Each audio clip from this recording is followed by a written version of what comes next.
family, I celebrate this month by honoring the pioneers of Black cinema. People of color have been underrepresented in American cinema, both behind and in front of the camera.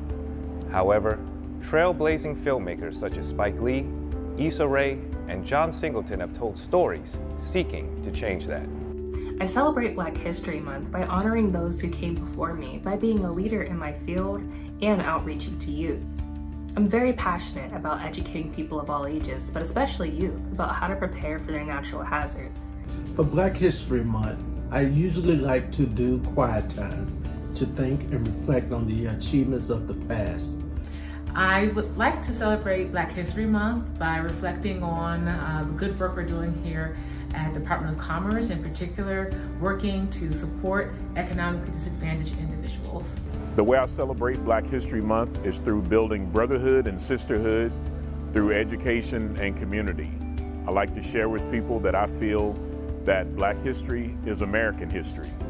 I celebrate Black History Month not just during February, but all year long. And in doing that, I work to make sure my children, and not just my children, but really all children in the community, know and understand the contributions that African Americans have made to this country. I celebrate Black history by just reflecting upon the past and then thinking about the future and the things that we have accomplished as a culture, as a community. And it just really warms my heart to know that I am a part of Black history in the National Weather Service. I celebrate Black History Month by reflecting on the legacy of civil rights leaders, including Malcolm X. Black History Month is that time for us to acknowledge key figures from our past and present. It's an opportunity to spotlight and celebrate the achievements that African Americans have accomplished in this country, despite the history of racism and oppression. This month provides me opportunity to go beyond discussions of racism and slavery and highlight Black leaders and their accomplishments, many whose work or legacy touch our daily lives. I spend Black History Month and the months that follow by working to improve workplace culture and donating time to nonprofit organizations in the community. In addition to attending a lot of services and programs, etc., one thing that I always do is to review literature from the past.